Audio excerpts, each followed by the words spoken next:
அனைவருக்கும் வணக்கம். மனிதனுடைய பிறப்பு காலம் இருந்து அவனுடைய வாழ்நாளில் அவன் பயணிக்கும் காலம் என்பது எவ்வளவு தூரம் என்பது யாரும் அறியாத விடயம். எங்கே எது எப்பொழுது எப்படி நடக்கும் என்பது இறைவனுடைய ஒரு ஏற்பாடு அப்படின்னு சொல்லுவாங்க. அதன் அடிப்படையில் ஒவ்வொரு மனிதனுடைய வாழ்க்கை பயணிக்கும். அது அவனுடைய தனிப்பட்ட ஒரு கோரிக்கையாக இருக்கலாம், அல்லது மக்களோடு சேர்ந்து ஒரு அன்பான பயணமாகவும் இருக்கலாம். இப்படிப்பட்ட காலங்களில் நாங்கள் நிறைய விடயங்களை கற்றுக்கொள்கிறோம். பாடசாலையாக இருக்கட்டும், வாழ்க்கையாக இருக்கட்டும், சமூகமாக இருக்கட்டும், உறவுகளோடாக இருக்கட்டும், எத்தனையோ விடயங்களை நாங்கள் கற்றுக்கொள்கிறோம். ஆனால் கற்றுக்கொள்ளும் விடயங்களை ஒவ்வொரு விடயத்தையும் நாங்கள் செயல்படுத்துகிறோமா அப்படின்னு இன்னைக்கு நிறைய கேள்விக்குறியுடன் வாழ்க்கை பயணிக்கிறது. சில நேரங்களில் வாழ்க்கை என்பது சுமையாக கூட தோன்றலாம். ஏன் இந்த சுமையை நாங்கள் எப்பொழுது இறக்கி வைப்போம் அப்படின்னு நிறைய பேருக்கு கேள்வி இருக்கும். இந்த கேள்விக்கு பதில் தெரியாமல் நிறைய பேர் ஓடிட்டே இருப்பாங்க.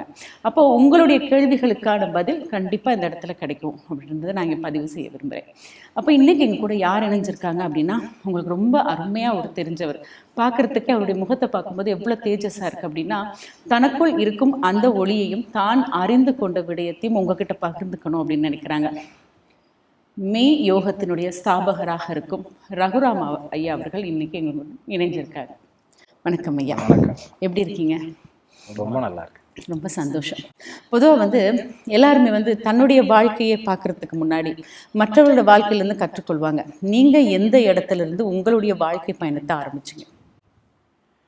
எல்லோரையும் போல வாழ்க்கையில் ஆசானாக இருப்பது அவங்கவுங்க அனுபவிக்கிற துன்பங்கள் தான். முதல் டிகிரியிலேயே துன்பத்திலிருந்து பாடத்தை கற்றுக்க ஆரம்பிச்சிட்டோம்னா பெரிய துன்பங்களுக்குள்ளே ஆட்படுறது இல்லை. நாம் துன்பங்கள்லாம் ஆசானாக இருந்து என்னை வழி நடத்தியது. துன்பங்கள் என்னை மனிதர்களை நோக்கி செலுத்தியது. துன்பங்கள்லாம் நூல்களை நோக்கி செலுத்தியது. நாம் எங்கேயோ பிழையாக இருக்கோமே, போதாமல் இருக்கோமே, இந்த கஷ்டத்தை நாம் அனுபவிச்சே ஆகணுமா, அல்லது மீளுவதற்கு என்ன வழி, இது மாதிரியான கேள்விகளும் எண்ணங்களும் எனக்கு துன்பங்கள் வந்திருக்கல, என்ன பிறந்திருக்கேன். ஸோ அப்போ துன்பம் தான் என்னுடைய ஆரம்பகட்ட ஆசான்னு சொல்லுவேன் நான்.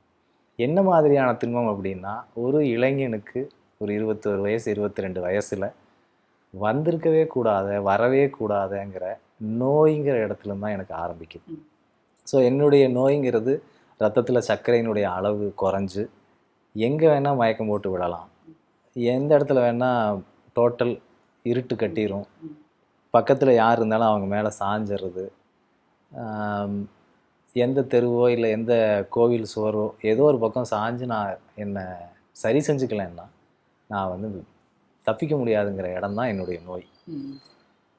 அதை ஆங்கில மருத்துவர்கள்ட்ட கேட்கும்போது அவங்க இது கையில் ஏதாவது ஸ்வீட் வச்சுக்கோ, உன்னை காப்பாற்றிக்கோ அப்படிங்கிற பதில் தான் கொடுத்தார்கள்.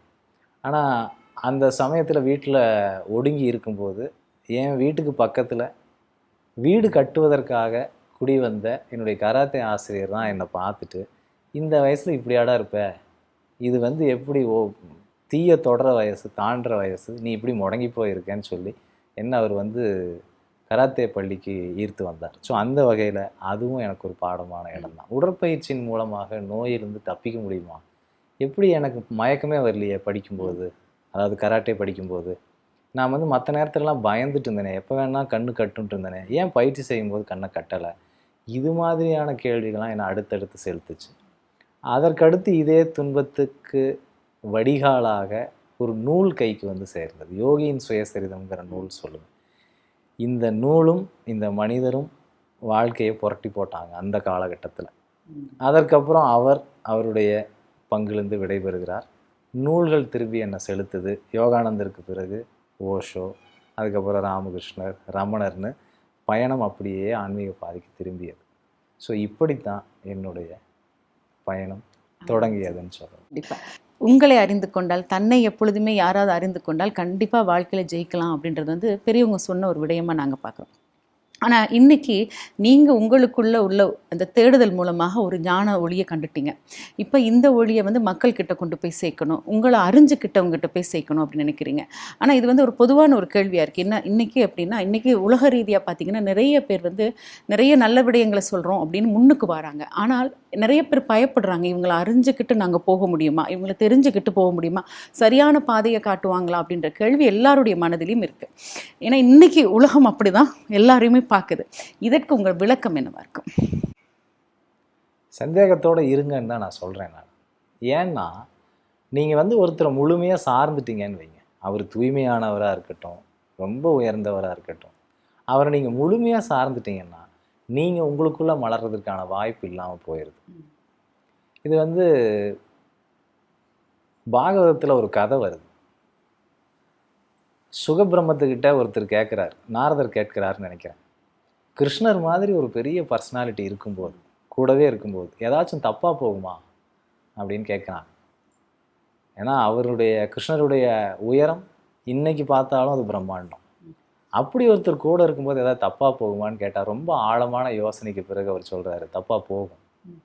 என்ன தப்பாக போகும் அப்படின்னா, கிருஷ்ணர் அவர் வந்து தன்னுடைய பூலோக பணியை முடித்த பிறகு அவர் காணாமல் போவார் இல்லைங்களா, உடல்லிருந்து அவருடைய உடல் மறைந்து போகும் இல்லைங்களா. அதற்கப்புறம் கிருஷ்ணரோடு இவ்வளோ காலம் புழங்கியவர்களுக்கு தன்னை அறிய முடியாத சூழல் வந்து, தனக்குள்ள தன்னை நிலைவர்த்தி கொள்ள முடியாத சூழல் வந்து அவங்க எல்லாரும் கஷ்டப்படுவாங்க. கிருஷ்ணனுடைய பிரிவினால் ஏற்பட்ட துயர்லிருந்து தன்னை மீட்டுக்க முடியாமல் பெரிய திண்டாட்டத்துக்குள்ளே போவாங்க. நீங்கள் சொல்கிறது வந்து இப்போ போயிட்டுருக்கிற காலகட்டத்தில் அது ஒரு எதிர்மறையான எக்ஸாம்பிளை கேட்குறீங்க. நான் நேர்மறையான எக்ஸாம்பிளே சொல்கிறேன். கிருஷ்ணர் மாதிரி ஒரு மாபெரும் ஆளுமைகிட்டேருந்து தன்னை விடுபடுத்தி கொள்ள முடியாமல் கருணை கொலை செய்து கொள்ள கெஞ்சியவர்களை நாம் படிக்கிறோம். முடியலை, என்னை கொன்றுங்க, கிருஷ்ணன் இல்லாமல் முடியலைன்னு சொன்னவங்க இருக்காங்க. அப்போது எவ்வளவு உயரமான தூய்மையான ஒருத்தராக இருந்தாலும் நீங்கள் உங்களில் நிலை பெறலைன்னா அவரும் உங்களுக்கு உதவ முடியாது. நீங்கள் நம்புகிற ஒரு ஆசிரியர் ரொம்ப சந்தேகத்திற்குரிய வகையில் அவர் இருக்கிறாரு அப்படின்னா பரவாயில்ல, உங்களுடைய தேடுதல், நீங்கள் அவரை சந்தேக கண்ணோடைய தீவிரத்தோடைய தொடர்ந்து தேட தேட உங்களுக்கான தகுதிக்கும் உங்களுக்கான முயற்சிக்கும் உங்களுக்கான பயிற்சிக்கும் தக்க குருவை இயற்கையே உங்கள்கிட்ட கொண்டு வந்து சேர்க்கும். ஒரு குருவோட நின்றுணும், இவர் தான் அல்டிமேட்டு அப்படி நினைக்கலாம் ஒருத்தரை. ஆனால் அந்த அல்டிமேட்டான மாஸ்டர் உங்களை ஒரு உயரத்துக்கு தள்ளிட்டு போயிட்டாருன்னா பிரச்சனை இல்லை. நான் வளரவே இல்லை, ஆனால் ஒருத்தரை பிடிச்சி தொங்கிட்டே இருக்கேன் அப்படிங்கும்போது பிரபஞ்சம் மீண்டும் மீண்டும் புதிய புதிய ஆசிரியர்களை உற்பத்தி செய்து கொடுத்து கொண்டே இருக்கும். நீங்கள் நியாயமாக இருக்கிறீங்களாங்கிற கேள்வி தான் நீங்கள் முன்வைக்கணுமே ஒழிய, ஆசிரியர் எப்படி இருந்தால் தான் என்ன? ஆசிரியரை விட உயர்ந்தது இயற்கை அல்லது கடவுள். அது உங்களை பராமரிச்சுக்கும். நீங்கள் நியாயமாக இருக்கிற பட்சத்தில் உங்களுக்கு வந்து கேடு வராது. நீங்கள் சொன்ன ஒரு விடயத்திலேருந்து ஒவ்வொரு காலகட்டத்திலும் இறைவனுடைய ஒரு அழைப்பின் பேரில் இல்லது இறைவன் வந்து மக்களை காக்கணும் அப்படின்னு நிறைய பேர் அனுப்பிக்கிட்டே இருக்காங்க. நாங்கள் எத்தனையோ காலங்களாக பலருடைய வழிகாட்டலாக நிறைய விடயங்களை பார்த்துட்ருக்கோம்.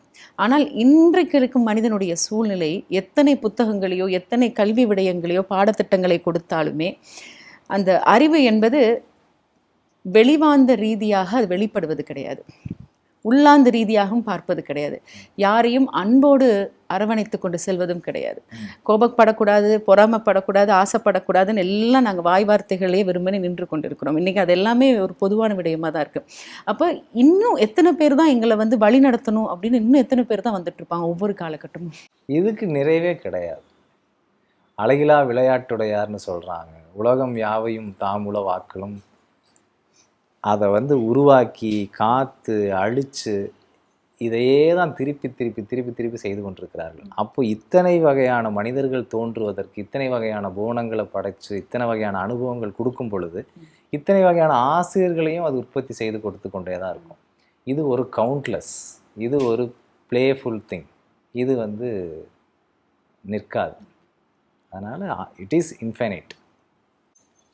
பொதுவாக வந்து நிறைய விஷயங்கள் நாங்கள் பேச ஆரம்பிக்கும்போது இந்த உங்களுடைய மெய் யோகம் அப்படின்ற விஷயத்தை நாங்கள் பார்க்குறோம். இன்றைக்கி பார்த்து எல்லாருமே ஆன்மீகம், அதே நேரத்தில் யோகம், மனிதனுடைய வாழ்க்கை நெறி அப்படின்ற ரீதியில் நிறைய விடயங்கள் இன்றைக்கி கொண்டுட்டு வந்துட்டுருக்காங்க. உங்களுடைய மெய் யோகம் இன்றைக்கி சமுதாயத்தில் என்னென்ன விடயங்களை உற்று நோக்குது? நான் இந்த துறைக்கு வரணும்னு என்னை நான் தயார் செய்து கொள்ளலை. ஆனால் நான் வந்து நோய்வாய்ப்பட்டிருந்தப்போ இந்த நோயிலேருந்து மீள்றதுக்கான வழிகளை வந்து மாற்றுமுறை மருத்துவமும் யோகமும் தியானமும் தான் வச்சிட்ருக்குதுன்னுங்கிறப்போ நான் மருத்துவத்தை தான் முதல் தேர்ந்தெடுத்தேன். நான் வந்து ஒரு யோகா ஆசிரியராகவோ தியான ஆசிரியராகவோ செயல்பட போகிறேங்கிற எண்ணமெல்லாம் எனக்கு கிடையாது. அப்போ நான் வந்து மருத்துவத்தை தேர்ந்தெடுக்கும்போது என்னை சுற்றி இருப்பவர்கள் எதிர்ப்பு தான் தெரிவித்தாங்க. நீ வந்து ஒரு கம்ப்யூட்டர் கம்பெனிக்கு வேலைக்கு போ, ஒரு 20,000 சம்பளம் வாங்கு, இது என்ன வைத்தியம் பார்க்குறேன்ட்டு போகிறது, அப்படியே ஆசை இருந்தால் நீ சாயந்தரம் 5 மணிக்கு மேலே பாரு. இதெல்லாம் தான் எனக்கு வந்த அறிவுறுத்தல்கள். ஆனால் நான் அப்போவே எங்கள் வீட்டில் சொல்லியிருக்கேன், 2020 50% பேருக்கு மேலே மன அழுத்தம் ஒரு முக்கியமான வியாதியாக இருக்கும் அப்படிங்கிறது நான் அப்போ 2000 பேசியிருந்தேன். இன்றைக்கி அதுதான் யதார்த்தமாக இருக்கு. அப்படி இருக்கும் பொழுது மெய்யோகம் இங்கே ரொம்ப முக்கியமாக கவனிக்கிறது, ரொம்ப சாதாரணமாக வாழ்க்கைன்னா என்னன்னே தெரியாத 10 வயசு பையனுக்கெல்லாம் மன அழுத்தம் இருக்குது. ஒரு ஸ்கூலில் வந்து ஒரு காம்படிஷனை எதிர்கொள்ள முடியல, ஒரு சின்ன கிண்டலை எதிர்கொள்ள முடியலை, அதுக்கப்புறம் வளர்ந்து வந்தால் உறவு சிக்கல்களை எதிர்கொள்ள முடியலை, டீனேஜ் இஷ்யூஸை எதிர்கொள்ள முடியலை, கல்லூரி பருவத்தில் வர சிக்கல்கள், அடுத்து கல்யாணத்துக்கு தன்னை தயார் செய்து கொள்ள முடியலை, கல்யாணத்துக்கு பிறகு வாழ்க்கைக்கு இப்படி எங்கே திரும்பி பார்த்தாலும் சிக்கல்கள் இருக்கத்தான் செய்யுது. இதை மெய்யோகம் ரொம்ப கீனாக பார்க்குது. ரெண்டாவது, அது வந்து புதிய சிக்கலும் இல்லை, இது வந்து பழைய சிக்கல் தான், அளவில் அதிகரிச்சிருக்கு, கூடுதலாக எண்ணிக்கை இருக்கிறது, கூடுதலாக பரவுது ஊடகத்தின் மூலமாக. இது எல்லாத்தையும் தொடர்ந்து கவனித்து தான் வர்றோம். தனி மனித ஆரோக்கியத்தினுடைய ஒரு அடர்த்தி ரொம்ப குறைஞ்சு போயிருக்கிறதா பார்க்குறேன் நான். ஆரோக்கியத்தினுடைய எக்ஸூபரன்ஸ்னு சொல்கிறோம் இல்லைங்களா, அதை வந்து இங்கே யாரும் அனுபவிக்கிற மாதிரியே தெரில. ஆரோக்கியம்னா என்னன்னு என்னை சந்திக்க வரவங்கிட்டலாம் கேட்பேன். யோகா படிக்க வரணுங்க, ஏன் படிக்க வர்றீங்க, ஆரோக்கியம் வேணுங்க அப்படிங்களாங்க. ஆரோக்கியம்னா என்னங்க அப்படிம்பேன். அதிகபட்சம் அவங்க சொல்கிறது நோய் இல்லாமல் இருக்கணும் அப்படிங்கிறது. இப்போ அவங்ககிட்ட திருப்பி கேட்பேன், கடன் இல்லாதவன் எப்படி பணக்காரனாக இருக்க முடியும்? கடன் இல்லை, அது நல்லது, ஆனால் செல்வ செழிப்போடு இருக்கிறதுங்கிறது தனி, ராஜா மாதிரி வாழ்கிறதுங்கிறது தனி. அப்போது ஆரோக்கியங்கிறது ராஜா மாதிரி வாழ்கிறது, அது வந்து கடன் இல்லாமல் இருக்கிறது இல்லை. அப்போ ஆரோக்கியமாக இருக்கிறதுனா என்னன்னே தெரியாத ஒரு சூழல் இங்கே நிலவிட்டுருக்கு. இதெல்லாத்தையும் பார்த்து தான் மெய்யோகம் முன்னகர்கிறது. இதெல்லாம் எல்லாத்தினுடைய சிந்தனைக்குள்ளே விதைக்குது. உறவுன்னா என்னன்னு நினைக்கிறேன், நீ சொல்லு அப்படிங்கிற இடத்துல பந்தை அவங்க பக்கம் விட்டுறோம். அவங்க அதற்கு பதில் தெரியாமல், இந்த கேள்வி சரியான கேள்வி தான் ஆனால் தெரியாமல் இருக்கோமேன்னு திரும்பவும் கற்றுக்கொள்ள வருகிறார்கள். அந்த தேடலோடு வர்றவங்களுக்கு இது எல்லாத்தையும் மறு வரையறை செய்கிறோம். உறவுன்னா இதாக தான் இருக்க முடியும், வேறு என்ன பெட்டரான எக்ஸ்ப்ளனேஷன் இருந்தால் நீங்கள் கொடுங்க அப்படிங்கிறத கொடுத்து ஒரு கலந்துரையாடல் போல் வகுப்பை எடுத்துகிட்டு போகிறோம். அப்போ முதல்ல நாம் சமூகத்தில் பரவலாக இருக்கக்கூடிய சிக்கல்களை பார்க்குறோம். அந்த சிக்கலோடு வர்ற மனுஷனுக்கு அவன் சிக்கலை முதல் தெளிவாக அறிவுறுத்துகிறோம். அதற்கப்புறம் தேடி வர்றவனுக்கு எல்லாவற்றையும் மறுவரையறை செய்து அவனை வேறு பார்வையும் கண்ணோட்ட மாறுதலையும் அவன் பெற்று அதுக்கப்புறம் திரும்பி போய் இதே சமூகத்தில் ரொம்ப பலமான ஒரு ஆளாக நிற்க வைக்கிறதுக்கு முயற்சி செய்து கொண்டு வருகிறோம். இப்போ வந்து நீங்கள் சொன்னீங்களே அந்த மன அழுத்தம், மனத்தாக்கம் அப்படின்ற நிறைய சமூக ரீதியான பிரச்சனைகளை இன்றைய சமுதாயம் எதிர்நோக்குறது அப்படின்னு. ஆனால் இந்த பொதுவாக இந்த ஆன்மீக பயணம், அறிவு சார்ந்த பயணம் அப்படின்னு சொல்லும்பொழுது யோக முறை பயணங்களுக்கெல்லாம் உள்வாங்கப்படும் நபர்கள் வந்து ஓரளவுக்கு வயதுக்குட்பட்டவங்க தான் இருப்பாங்க. குறைவான வயதுடையவர்கள் அதெல்லாம் என்னன்னு அவங்க வந்து காது கொடுத்து கேட்க மாட்டாங்க. நம்ம அவங்கக்கிட்ட போய் சொன்னோம் அப்படின்னா, இது ஏன் தேவையில்லாதெல்லாம் எங்ககிட்ட பேசுகிறீங்க, உங்களுக்கு தெரிஞ்சால் நீங்கள் பின்பற்றுங்க அப்படின்னு அவங்க பின்வாங்கி நின்று வேறு ஏதோ தனக்கு கிடைத்த ஒரு வாழ்க்கையை அவங்க வாழ்ந்துட்டு இருப்பாங்க. இன்றைக்கி எல்லாருடைய வாழ்க்கையும் இன்றைக்கி கையடக்க தொலைபேசியில் அடங்கிருச்சு அப்படின்னு எல்லாருக்குமே பொதுவாக தெரிந்த விடயம். அப்போ இந்த மாதிரி இருக்கும் நபர்களை இன்றைய சமுதாயத்தை உள்வாங்கிறதுக்கு உங்களுடைய மெய்யோகம் எப்படி அழகாக கையாளுகிறது அழகாக கையாளுதா இல்லையாங்கிறத பங்கு பெறுபவர்கள் தான் சொல்லணும். இது ஒரு சவால் தான். ஒரு 15 வயசு ஆன ஒரு நபர்கிட்டையோ ஒரு 20 வயசான நபர்கிட்டையோ இந்த மாதிரியான பயிற்சிக்கு வா, இந்த மாதிரி சிந்தி பாரு அப்படின்னு சொல்கிறது எல்லாமே அவங்களுக்கு எட்டிக்காயாக கசக்குது. அதனால் ரொம்ப நியாயமான கேள்விகளோடையும் தேடுதல்களோடையும் வர்றவங்களத்தான் மெய்யோகம் வந்து வரவேற்குதுன்னு சொல்லணும். அதே சமயம் குறைந்தபட்சம் என்ன செய்கிறோம் அப்படின்னா, குழந்தைகளுக்கான மொழியில் அல்லது இளைஞர்களுக்கான மொழியில் சொல்கிறது மாதிரி எங்களை நாங்கள் தகவமைச்சிருக்கோம். நான் வந்து ஒரு சீரியஸான ஆசிரியராக தென்படுறதில்லை. நான் அவங்களோடு உட்காந்து அவங்க சினிமாவை பார்க்குறேன், இன்றைக்கி அவங்களுக்கு சமூகத்தில் என்ன ட்ரெண்டிங்காக இருக்குதுங்கிறத தெரிஞ்சுக்கிறேன், அதோடு நான் முடிஞ்ச வரைக்கும் இணைய பார்க்குறேன். இன்னும் சிறுவர்களுக்கு 10 வயசு 12 வயசு மாதிரியான வயதுகளுக்குள்ளே போகணும்னா, என்னுடைய மாணவர் ஒருத்தங்களே பார்த்தீங்கன்னா ஒரு அம்புலிங்கிற ஒரு அமைப்பை வச்சு நடத்துகிறாங்க, ஆரம்பிச்சிருக்காங்க. அவங்க வந்து குழந்தைங்களுக்கு இந்த பாரம்பரிய கல்வி, பஞ்சபூதம் குறித்த கல்வி, பஞ்ச கோஷங்களை குறித்த கல்வி, இதை எப்படி வந்து அவங்களுக்கு எடுத்துகிட்டு போகலாம், விளையாட்டுத்தனமாக எப்படி எடுத்துகிட்டு போகலாம், இன்னும் வந்து அந்த வயசுக்கு எது ஆர்வம் ஊட்டக்கூடியதாக இருக்குது, அதன் வழியாக எப்படி இதை கடத்தலான்னு அவங்க அதை எடுத்துகிட்டு போகிறாங்க. நானே அதை செய்யணும்னு இல்லை, எங்கிட்டிருந்து படித்தவர்கள் அல்லது என்னை சார்ந்து இயங்குறவங்களுக்கு அவங்களுக்கு கிடைச்ச கண்ணோட்டத்தை இவங்க மொழிக்கு கடத்துகிற வல்லமை இருக்குது, அவங்க அதை செய்கிறாங்க. நான் வந்து ஏற்கனவே சொன்னது போல் அவர்கள் மொழியில் உரையாடுவதற்கு முயன்று கொண்டிருக்கிறேன். ஓரளவுக்கு வெற்றியும் கிடைக்குது. இன்றைய இளைஞர்களுக்கு அது வந்து ஒரு பெரிய சவாலாக தான் இருக்குது. ரொம்ப கூர்ந்து கவனிக்கிற அந்த ஃபோக்கஸிங் எபிலிட்டிலாம் ரொம்ப குறைஞ்சி போயிருக்கு. இன்ஸ்டன்ட் கிராட்டிஃபிகேஷன் சொல்லுவோம், நினச்ச உடனே நடத்திடணுங்கிற வெறி கூடுதலாக இருக்குது. காத்திருப்புகள்லாம் வந்து அவங்களுக்கு அவமானகரமாக அப்படி மாறி போயிருக்கு. ஸோ இது எல்லாத்தையும் புரிஞ்சுக்கிட்டு அவங்க மொழியில் உரையாடுவதற்கு தொடர்ந்து முயற்சி செய்து கொண்டும் எங்களை தகவமைத்து கொண்டும் செயல்பட்டுக்கிட்டு தான் இருக்கோம். கண்டிப்பாக. அதாவது உலக வாழ்க்கை என்பது ஒரு மாய வாழ்க்கை அப்படின்னு சொல்லுவாங்க. அந்த வலையில் வந்து சிக்கிக்கிட்டால் கொஞ்சம் கஷ்டம்தான் வெளியில் வருது அப்படின்னு சொல்லுவாங்க. இப்போ இன்னொரு விஷயம் இருக்குது. இப்போ வந்து உங்களுடைய தேடல் இறைவன் வேறு விதமாக இருக்கும், என்னுடைய தேடல் இறைவன் வேறு விதமாக இருக்குது. எங்களுடைய நாயன்மார்கள் 4 பேரும் வந்து ஒவ்வொரு விதத்தில் இறைவனை வந்து தேடி பிடிச்சிக்கிட்டாங்க, அவங்களுக்கு பிடிச்ச வழியில். ஆனால் இப்போ தேடுறவங்களாக இருக்கட்டும், எப்போ தேடுறவங்க, இப்போ என்னை பொறுத்தவரையில் என் மனசில் ஒரு கேள்வி இருக்கும், இறைவன்னா யார், எப்படி இருப்பார்? இப்போ எங்களுக்குன்னு சின்ன வயதுலேருந்தே சொல்லிய உருவம் இருக்கும், இப்படி தான் உங்களுடைய இறைவன் இருப்பார், இப்படி தான் நீங்கள் அவர் வணங்கணும், இப்படி தான் பூஜிக்கணும் அப்படின்னு.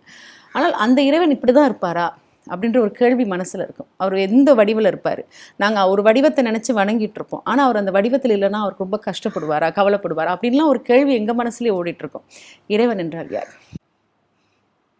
ஆண்டாண்டு கால பழைய கேள்வி ஒன்று, ரொம்ப ரொம்ப எளிதான கேள்வி, அதே சமயம் ரொம்ப கடினமான கேள்வியும் கூட. ஏன்னா இது வந்து கேட்குறவங்கள பொறுத்து தான் பதிலே ஒழிய திட்டவட்டமான பதில்னு சொல்ல முடியாது. இப்போ முதல் முறையாக கூட்டல் கழித்தல் படிக்கிற ஒரு பையன் 2 + 2 5ன்னு சொல்கிறான், இன்னொருத்தன் 2 + 2 10ன்னு சொல்கிறான். 5 வந்து 4க்கு பக்கமாக இருக்கு இல்லைங்களா, அப்போ அதுதானே சரி அவனுக்கு. ஸோ அப்படியாக தான் இதுக்கு பதில் சொல்ல முடியுது. இறைவன் வந்து தூய அறிவு தான் சிவம்னு சொல்லுது. அதே மாதிரி சைவ சித்தாந்தம்னு எடுத்துக்கிட்டிங்கன்னா அவங்க சொல்கிறது வந்து இறைவன் வந்து உருவத்திலிருந்து அருவத்திலிருந்து இன்னும் கடந்த மனதினால் கிரகிக்க முடியாத இடத்துல அவர் இருக்கிறாருன்னு சொல்லுது. அப்போ அந்த இடத்துல பார்க்க இயலாதவர்களுக்கு இறைவனை உருவமாக மட்டுமே எனக்கு காண முடியுதப்பா, நீ சொல்கிற மற்ற விஷயங்கள் என்னுடைய சிந்தைக்கு அகப்பட மாட்டேங்குதுன்னு சொல்கிறவங்களுக்கு இறைவனுக்கு உருவம் கொடுக்க வேண்டிய நிர்பந்தத்திற்கு தள்ளப்படுறோம்.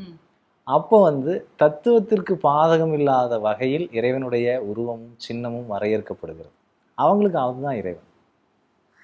ஒரு சிலருக்கு பக்தி வழியாக தான் இறைவனை பார்க்க தெரியுது, அவங்களுக்கு உணர்வு தான் இறைவன். ஒரு சிலருக்கு அந்த கூறுகளும் இருக்காது, எனக்கு பக்தியும் வரல, யாருன்னு தெரில, சிந்தனையும் இல்லை, ஆனால் என்னமோ இருக்குங்கிறீங்க, அதன்படி சொல்லுங்க பார்த்துக்கிறேன்னா அவங்களுக்கு வந்து கர்மயோகம் போன்ற சர்வீஸ் மாதிரியான அந்த இடங்களை தான் அவங்களுக்கு பரிந்துரை செய்ய முடியும். இறைவனை வரையறை செய்கிறது ஒரு வகையில் ஆகாத காரியம், அப்படித்தான் நான் கருதுகிறேன். ஆனால் இறைவனுடைய குணங்களை சொல்லலாம். இப்போ மிட்டாய் எப்படி இருக்கும், இனிப்பாக இருக்குன்னு சொல்கிறீங்க பார்த்தீங்களா, அதுபோல் இறைவன் ஆனந்தமயமானவன், இறைவன் அறிவுமயமானவன். இப்போ உன்னிடம் ஆனந்தம் இல்லை என்றால் உன்னிடம் இறைவன் இல்லை, நேரடியான பதில். நீ பார்க்கல, நீ இன்னும் அறியலை, நீ வந்து நம்பிட்டு இருக்க, அது தவறும் கிடையாது, அப்படி இரு. ஆனால் ஆனந்தத்தை நோக்கி நகரணும் இல்லை, அறிதலை நோக்கி நகரணும் இல்லை. அந்த இடத்திற்கு தான் மெய்யோகமோ அல்லது இதுவரைக்கும் வந்த அனைத்து மகான்களுமோ அப்படித்தான் அதை ஃபார்வர்ட் பண்ணிட்டு போயிருக்காங்க, எடுத்து கொடுத்துருக்காங்க. நாமும் அப்படியே தான் செய்கிறோம், அப்படி தான் வரையறையும் செய்கிறோம். கண்டிப்பாக நீங்கள் வாழும் முறையிலிருந்து நீங்கள் அறிந்து கொண்ட இறைவனை மற்றவர்கள் பார்க்கக்கூடியதாக இருக்கும் அப்படின்னு சொன்னீங்க. அதாவது ஆனந்தத்தை நோக்கி நீங்கள் நகர்ந்தீங்கன்னா உங்கள் இறைவன் ஆனந்தமயமானவன், நீங்கள் அன்பை நோக்கி நடந்தீங்கன்னா உங்கள் இறைவன் அன்பானவன். கண்டிப்பாக. இப்போது நம்ம வந்து இன்னொரு விடயம் பார்க்குறோம், என்னென்னா இன்றைக்கி வந்து எல்லாருமே சொல்கிறாங்க மனித பிறவி என்பது நாங்கள் கடந்த காலத்திலிருந்து நாங்கள் விட்டு ஏதோ ஒரு பாவம், அல்லது புண்ணியம் ஏதோ ஒரு தொடர்ச்சியாக வருது அப்படின்னு. இன்றைக்கி நல்லா இருக்கிறாங்க அப்படின்னா நிறைய புண்ணியம் பண்ணியிருக்காங்க. சிலவங்க ரொம்பவே கஷ்டப்படுவாங்க, ஆனால் ரொம்ப நல்லவங்க இருப்பாங்க வாழ்க்கையில். ஏன் எங்களுக்கு இப்படி ஒரு வாழ்க்கை அப்படின்ற ஒரு கேள்விக்குறி எல்லாருடைய மனதிலும் இருக்கும். இந்த பாவ புண்ணியம் என்பது மனிதனுடைய வாழ்க்கையில் எத்தகைய ஒரு செயல்பாடு? பொதுவாக வருத்தப்படும் போது பாவம்னு சொல்லிடுறோம். அந்த வருத்தம் தான் தன்னை வந்து இப்படி உருமாற்றிருக்கு அப்படிங்கும்போது என்ன புண்ணியம் செஞ்சனோ அந்த கஷ்டத்தை அனுபவிக்கிறதுக்கு அப்படின்னு சொல்கிறோம். இப்போ நானுமே நான் துன்பப்படும் போது நான் எந்த காலத்தில் செஞ்ச பாவமோன்னு நான் கருதியிருக்கேன். இன்னைக்கு திரும்பி பார்க்கும்போது துன்பங்கள் இல்லாமல் நம்ம இப்படி வந்திருக்கவே முடியாதே. நல்லா இருந்திருந்தா கொழுப்பெடுத்து போய் தப்பால இருந்திருப்பேன். அப்போ துன்பத்தை கொடுத்த இறைவனுடைய திருச்செயலை நினச்சி நான் வியந்துல போகிறேன். அப்போ பாவ புண்ணியத்துக்கு ஒரு ஃபிக்ஸ்டு டெஃபினேஷன் இருக்கா அப்படின்னா இல்லை. என்னுடைய அனுபவத்தில் one man's poison is other man's ஃபுட்டுன்னு சொல்லுவாங்க. நீங்கள் வந்து உங்களுடைய பார்வையில் நீங்கள் அறிஞ்சு செய்கிற ஒரு புண்ணியம் யாரோ ஒருத்தருக்கு வழியை ஏற்படுத்தி அது ரிட்டனில் வந்து பாவமாக கழியறதுக்கு வாய்ப்பு இருக்கிறது. நிறைய அதற்கான கதைகள்லாம் சொல்லுவாங்க. இப்படி இந்த டெஃபினிஷன் ஃபிக்ஸ்டாகவே இல்லைங்கும்போது காலத்துக்கு காலம் மாறிக்கொண்டே இருக்கிறது என்னும்போது சமூகத்துக்கு சமூகம் மாறுது. ஒரு கல்ச்சர் வந்து உன்னை பாவம்னு சொல்லும், ஒரு கல்ச்சர் உன்னை வந்து புண்ணியம்னு சொல்லும். இப்படி மாறிக்கொண்டே இருக்கும்போது இது ஃபிக்ஸ்டு டெஃபினேஷன் என்னன்னா, நான் கருதுவது ஒரே ஒரு வரையறை தான். எங்கெல்லாம் உன்னால் ஒரு மனிதன் உணர்வளவுலையும் அறிவளவுலையும் உயர்வடைகிறானோ அதெல்லாம் புண்ணிய செயல்கள். நீ செய்கிற செயல்களால், உன்னுடைய உள்நோக்கத்தால், உன்னுடைய அறிவின்மையால் ஒருத்தனுடைய உணர்வு வந்து கீழறங்குது, ஒருத்தனுடைய அறிவு மந்தமாகுது, அவனுக்கு வந்து வாழ்க்கை பற்றின பிடிப்பு போகுது. இப்படியாக நடந்துச்சுன்னா அது எல்லாமே பாவமாக தான் கருதுறேன் நான். ரைட். இப்போ ஒரு மருத்துவர் வந்து உடலை அறுக்கிறாரு, நமக்கு வந்து காயத்துக்கு சிகிச்சை பண்ணும்போது நமக்கு வலிக்குது, நமக்கு வலி ஏற்படுத்தினா பாவம் அப்படின்னு ஒரு லைனில் பிளெயினாக சொல்ல முடியாது. ஆனால் அதுக்கு பின்னாடி இருக்கக்கூடிய உள்நோக்கம் நமக்கு நல்லது செய்யணும்னு ஆகுது. ஆசிரியர் மாணவனை கடிஞ்சிக்கிறாரு, ரொம்ப வருந்தறான், அவர் பாவ செயல் செய்துட்டாரா? இல்லை. அப்போ பாவமும் புண்ணியமும் உங்களுக்கு வேறு ஒரு தளத்திலேருந்து பேசப்படுகிறது. அந்த தளம் நீ வந்து உயர்வடைஞ்ச அப்படின்னா அது எல்லாம் புண்ணியம்தான். அதுக்கு வந்து நீங்கள் திட்டினாலும் சரி, நீங்கள் வந்து கடுமையாக நடந்துக்கிட்டாலும் சரி, கொஞ்ச நாளும் சரி, எது நடந்தாலும் ஒருத்தன் மேலே போனான்னா அது திருச்செயல், புண்ணிய செயல் தான். கண்டிப்பாக. இப்போ நம்ம எங்கள் கூட பயணித்த அல்லது நாங்கள் வழிபடுற நிறைய குரு அல்லது அதாவது இப்போ ரமண மகரிஷி போன்ற ரிஷிகளெல்லாம் எடுத்துக்கிட்டிங்கன்னா முழுமையாக தன்னுடைய வாழ்க்கையை ஆன்மீகத்திற்கும் இறைவனுடைய தேடலுக்கும் தன்னை இணைத்து கொண்டு அவர்கள் பயணித்தவர்கள். அப்போ சிலர் வந்து என்னென்னா இப்போ இருக்க வாழ்க்கையில் இணைந்து கொள்வார்கள், அதாவது திருமண பந்தத்தில் இணைந்து கொள்வாங்க. பெண்களாக இருக்கட்டும் ஆண்களாக இருக்கட்டும் வெறும் ஆலயங்களுக்கு சென்று மாத்திரம் தரிசனம் செய்துட்டு போவாங்க. அப்போ இவங்கெல்லாம் என்ன யோசிப்பாங்க அப்படின்னா, எங்களுடைய ஆன்மீக பயணம் என்பது எப்படி இருக்கும், எத்தகையதாக இருக்கும்? ஏன்னா ஓரளவு அவங்க மாதிரி நாங்கள் பயணிக்க முடியாது எந்த காலகட்டத்தில், அது சாத்தியப்படுற விடயமே கிடையாது. வெறுமனே ஆலயங்களில் மாத்திரம்தான் எங்களால் போய் வணங்கி அந்த பூஜைகளை மாத்திரம் செய்வோம். ஆனால் எங்களால் இறைவனை அடைய முடியுமா, இறைவன் எங்களை நேசிப்பாரா அப்படின்னு ஒரு கேள்வி இருந்தால் அவங்க பதில் என்னவா இருக்கும்? இறைவன் நேசிப்பாராங்கிற கேள்வியெல்லாம் வரவே கூடாது. நேசமே வடிவாக இருப்பவர் இறைவன் தான். வேற அம்மாவும் கிடையாது, அப்பாவும் கிடையாது. இறைவன் ஒருவர் தான் அந்த உயர்ந்த தரத்தில் எல்லா பொழுதுலையும் இருக்கிறவர். அதனால் இறைவன் நேசிக்க தான் செய்கிறார். வழிகள் அப்படிங்கும்போது ரமண மகரிஷி மாதிரி எல்லாரும் மாறணுமா அப்படின்னா நிச்சயமாக இல்லை. எல்லாரும் தனித்தன்மை வாய்ந்தவர்கள். உங்களுடைய தனித்தன்மைக்கும் உங்களுடைய வாழ்க்கை சூழலுக்கும் ஏற்றவாறு உங்களை வந்து நிறைக்க வேண்டியது இறைவனுடைய பொறுப்பு. அதனால் உங்களுக்கு வந்து 3 பிள்ளைங்கள் பிறந்துட்டாங்களே, எனக்கு வந்து இந்த சொத்துக்கள் கொடுத்து வேலையை கொடுத்து கவனிக்க வச்சுட்டாங்களே, நான் எப்படி சந்நியாசம் ஏற்றுக்கொண்டு போய் அங்கே அமர்வது, இந்த சிக்கலே வேண்டாம். உங்களுக்கு கொடுக்கப்பட்ட வேலையை மிக திருத்தமாக 100% நீங்கள் செய்யும் பொழுது அங்கே இறைவன் வந்தே ஆகணும். ஒன்று, உங்களுக்கு கிடைக்கிற ஒரு சில நேரம் இருக்கும், ஒரு 1/2 மணி நேரம் இருக்கும், 1 மணி நேரம் இருக்கும், அதில் ஒரு சின்ன ஞான விசாரணையை நீங்கள் எடுத்துக்கொள்ளலாம். உங்களுடைய சுய தேடலுக்கு நீங்கள் ஒரு நூல் வாசிக்கலாம், அல்லது இறைவா உன்னை நான் பார்க்க விரும்புகிறேன்னு ஒரு ஏக்கத்தை நீங்கள் உங்களுடைய பூஜை அறையில் நீங்கள் வைக்கலாம். மகான்களுடைய சரிதங்களை படிக்கும்போது என்ன வாழ்க்கை வாழ்ந்திருக்கீங்க நீங்கள்லாம், இதில் ஒரு 10% எனக்கு கிடைக்காதா அப்படின்னு நீங்கள் அவங்கக்கிட்ட உங்கள் வேண்டுதலை வைக்கலாம். இத்தனையும் செய்யும்போது அவர் வராமல் இருக்க மாட்டார். நான் வந்து என்ன சாதிச்சிட்டேன், நான் வந்து இந்த வீட்டில் தானே இருக்கிறேன், நான் என்னுடைய குடும்பங்களோடு தான் ஓடுறேன், நான் எனக்கான பொழுதுபோக்குகளில் நான் சினிமாவை தேடுறேன், பாடல்களை கேட்குறேன், எல்லாம் தான் செய்கிறேன். ஆனால் நான் எடுத்துக்கொள்ளக்கூடிய ஒரு 10 நிமிஷம், ஒரு 15 நிமிஷம் என் அழுகை, அது வந்து ரொம்ப இன்டென்ஸான மூமெண்ட். நான் அங்கே வேண்டி வருந்தி ஏங்கி கேட்கும்போது இறைவன் இறங்கி வந்தது ஒரு 100 தருணங்களாச்சும் சொல்ல முடியும் என்னால். இது அவர் தான் வந்திருக்கிறாரு, அவர் தான் செய்திருக்காருன்னு என்னால் சொல்ல முடியும். அப்போது என்னை போன்ற எளியோனுடைய குரலுக்கு வந்து அவர் செவி சாய்த்து கொண்டு தான் இருக்கார், கேட்டுக்கிட்டே தான் இருக்கார். அது இருதயத்திலிருந்து உயிரிலிருந்து எவ்வளவு உண்மையாக வருதோ அவ்வளவு தூரம் பக்கத்தில் அவர் தோன்றுகிறார். யோகியின் சுயசரியத்திலிருந்து ஒரு லைன் வரும், உண்மையை அறியும் பொருட்டு உலகத்தின் எந்த மூலைக்கும் செல்ல தயாராகின்ற ஒருவன் முன்பு இறைவன் அல்லது குரு அருகில் தோன்றுகிறார் அப்படின்னு. உலகத்தினுடைய எந்த மூலைக்கும் போறதுக்கு ஒருத்தனுக்கு தைரியமும் தேடலும் உந்துதலும் வருதுன்னா அந்த உந்துதலுக்காக தான் இறைவன் காத்துட்டு இருக்கார். உன்னை அமெரிக்காவுக்கு இழுக்கிறதுக்காக இல்லை. உந்துதல் வந்த உடனே இமயமலைக்கு போறதுக்கு நான் தயாரா இருக்கிறேன், குளிர் பனி கண்டுக்க மாட்டேன் அப்படின்னு ஒருத்தன் தயாராகும்போது பக்கத்து வீட்டிலேருந்து குரு எட்டி பார்க்குறார், அங்கெல்லாம் போகாத தம்பி, வா இங்கேயே பார்க்கலாம் அப்படிங்கிறார். அப்போது இது கேட்பது ஒன்றைத்தான், சந்நியாசம் அல்ல, மொட்டைகள் அல்ல, காவிகள் அல்ல, எதுவுமே அல்ல, தூய்மையான ஏக்கம்தான். அந்த ஏக்கம் இருந்துச்சுன்னா உங்களுக்கு வேறு எந்த அடிப்படை தகுதியும் தேவையில்லை இந்த ஒன்றை தவிர்த்து.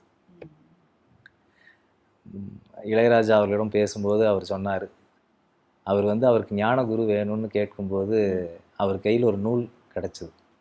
அந்த நூலில் வந்து ரொம்ப நாளாக இருந்த நூல். அந்த நூலில் வந்து ரமணர்கிட்ட ஒரு சாதகர் கேட்கிறார், அறிவை பெற்றதன் பயன் யாது? இதுதான் ஃபஸ்ட்டு கேள்வி. அப்போ அறிவை பெற்றதன் பயன் யாதுங்கிற கேள்வியை அவர் வாசிக்கும் போதே, இளையராஜா அவர்கள் அவர் வாசிக்கும் போதே அவருக்குள்ளே வந்து அந்த கேள்வி வந்து விரிவடைதான். எப்படின்னா, கண்ணை பெற்றதன் பயன் யாது, பார்வை பெற்றதன் பயன் யாது, அழகான காட்சிகளை பார்த்து ரசிக்கிறதுக்கு, இது வரைக்குமே பார்க்காத இயற்கையின் மிகப்பெரிய விஷயங்களை கவனிக்கிறதுக்காக, நாவினை பெற்றது நல்ல ருசி, நல்ல பேச்சு, காதினை பெற்றது நல்ல இசை, இதெல்லாம் எனக்கு புரியுது, அறிவை பெற்றதன் பயன் யாதுங்கிற கேள்வி கேட்டிருக்காங்களே, எப்பேற்பட்ட கேள்வி இதுன்னு அவர் வியக்கிறார். மகிழ்ச்சி அடுத்த லைனில் சொல்கிறார், அறிவை பெற்ற ஒரே பயன் ஆன்மாவை அறிவது தான் அப்படிங்கிறார். ஆன்ம ஞானத்தை அறிவது தான் அறிவை பெற்றதன் ஒரே பயன்கிறார். ரெண்டாவது கேள்வி, அதை அடைய நான் கிரகஸ்தனாக இருக்கிறேனே இயலுமா? இந்த ரெண்டாவது கேள்விக்கு இளையராஜாவும் தன்னை பொருத்தி கொண்டு சொல்கிறார், எனக்கு 3 பிள்ளை இருக்குது, குடும்பம் இருக்குது, நான் எப்படி இதை அடைய முடியும் அப்படிங்கிற கேள்வி தனக்குள் இயல்பாக வந்த கேள்வியாகவும் அது அங்கே கேட்கப்பட்டதாகவும் நினைக்கிறார். மகிழ்ச்சியோட பதில், உன்னை நீ ஏன் கிரகஸ்தன் என்று எண்ணிக்கொள்கிறாய்? அவ்வளோதான். நம்ம தான் நினச்சிக்கிட்டு இருக்கிறோம், நான் வந்து ஒரு அதிகாரி, அல்ல நான் வந்து ஒரு தாய், அப்பா, ஆசிரியர், இதெல்லாம் இங்கே நான் ஏற்படுத்திக்கிட்ட பிம்பம். இறைவனுக்கு முன்னாடி பிம்பமெல்லாம் ஒன்றுமே இல்லை. அப்போது எனக்கு இருக்கிறது ஒரே ஏக்கம் மட்டும் உறுதியாக இருந்தால் போதும். இதெல்லாம் தாண்டி உன்னை பார்க்காம இருக்கனே, உன்னை உணராமல் இருக்கனே அப்படிங்கிற ஏக்கம் ஒரு சொட்டு எட்டி பார்க்கும்போது எந்த மூலையிலேருந்து வேண்டுமானாலும் அவர் தோன்றுவார். கண்டிப்பாக கண்டிப்பாக. அதாவது இந்த உடல் என்ற இந்த உறவுக்கு தான் நாங்கள் நிறைய பேர்களெல்லாம் பதிச்சிட்ருக்கோம். ஆன்மாவுக்கு வந்து எதுவுமே கிடையாது, நிகரற்ற ரீதியில் பயணம் செய்து அப்படின்றத பதிவு செய்திருந்தீங்க. இன்னொரு விடயம் என்ன அப்படின்னா, இப்போ வந்து பஞ்சபூதங்கள் அப்படின்னு சொல்லும் பொழுது அதனுடன் தான் மனிதனுடைய செயல்பாடுகள் கண்டிப்பாக அடங்கியிருக்கும். ஆனால் இந்த பஞ்சபூதத்தின் அடிப்படையில் வந்து உலகம் என்ற செயல்பாடுகளில் வந்து மனிதன் என்ற ஒரு இனம் எங்களுடன் பயணிக்கிறது அப்படின்றதை நாங்கள் பார்க்குறோம். இன்றைக்கி வந்து உறவுகளோடு வாழ்கிறது வந்து எவ்வளோ பெரிய சந்தோஷத்தையும் மகிழ்ச்சியும் கொடுக்கறது அப்படின்னு நாங்கள் பார்த்துட்ருக்குறோம். இன்னொரு விடயம் இருக்கிறது என்ன அப்படின்னா, மனிதன் எதை நோக்கி பயணிக்கின்றான் வாழ்க்கையில். நாங்கள் வந்து நிறைய விடயங்களை படிக்கிறோம், வெறுமனே அந்த புத்தகத்தில் மாத்திரம் அந்த படித்த விடயங்களை அப்படியே மறந்து விடுகிறோம் வளர்ந்த பிறகு. ஆனால் இன்றைய காலகட்டத்தில் மனிதன் எதை நோக்கி பயணிக்கின்றான் அப்படின்ற ஒரு கேள்வி உங்ககிட்ட யாராவது கேட்டாங்கன்னா, அதாவது இன்னைக்கு வளர்ந்துக்கிட்டு இருக்க சமுதாயம் கேட்டதுன்னா உங்கள் பதில் என்னவா இருக்கும்? இதுவும் நான் எந்த பதிலுமே புதிதாக சொல்ல தேவையில்லை. கலிகாலம்னு சொல்கிறார்கள். அந்த காலத்தில் தர்மம் வந்து ஒத்த காலில் தான் நிற்கும் அப்படின்னு சொல்கிறாங்க. ஸோ மக்கள் முழுக்க முழுக்க புலன்வயப்பட்டும் பொருள்வயப்பட்டும் வெளிமுகமாகவும் தான் பயணப்படுகிறார்கள்.